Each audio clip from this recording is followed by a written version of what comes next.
কর্কট রাশির আজ বলবো কর্কট রাশিকে নিয়ে। কর্কট রাশির আগামী সেপ্টেম্বর মাস 2026-এর সেপ্টেম্বর মাস কেমন কাটতে চলেছে, কেমন হতে চলেছে। সবার প্রথমে বলি যে যদি আপনারা ভ্রমণের কোনো পরিকল্পনা করে থাকেন কর্কট রাশির ব্যক্তিরা, তাহলে সেই ভ্রমণ সংক্রান্ত কিছু সমস্যা আপনাদের জীবনে এই সেপ্টেম্বর মাসে কিন্তু দেখা যেতে পারে।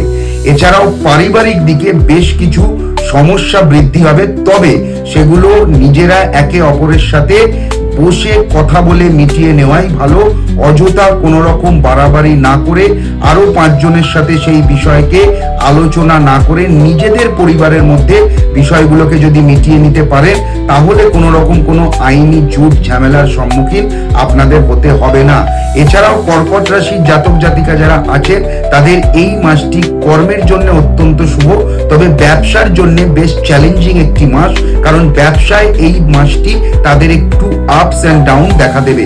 এছাড়াও যারা যারা শিক্ষার্থী আছেন, যারা তোমরা শিক্ষার্থী আছো, যারা পড়াশোনার সাথে যুক্ত, তারা এই মাসটায় অত্যন্ত ডিপ্রেশন ফ্রাস্ট্রেশনে ভুগতে চলেছ এবং নানান রকমের সমস্যা, নানান রকমের একাকিত্ব তোমাদের কিন্তু গ্রাস করবে।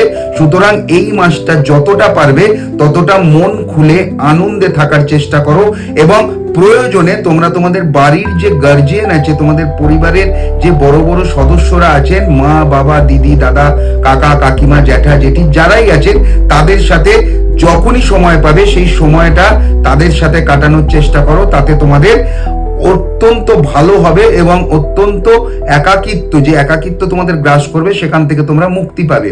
এছাড়াও কর্কট রাশির মানুষ যারা আছেন, আপনারা তাদেরকে একটি অত্যন্ত গুরুত্বপূর্ণ কথা বলি, আপনারা কিন্তু এই মাসে কাউকে বিশ্বাস করে কোনো টাকা ধার দিতে যাবেন না, তাহলে সেই টাকা পাওয়ার ক্ষেত্রে কিন্তু আপনাদের বেশ বেগ পেতে হবে। কিছু কিছু ক্ষেত্রে যদি ব্যক্তিগত জন্ম চার্ট আপনাদের কোনো রকম ভাবে সাপোর্ট না করে, তাহলে সেই টাকা কিন্তু আপনাদের মার যেতেও পারে। তো এই গেল আগামী সেপ্টেম্বর মাসের একটা জেনারেল প্রেডিকশন আপনাদের রাশির ওপরে।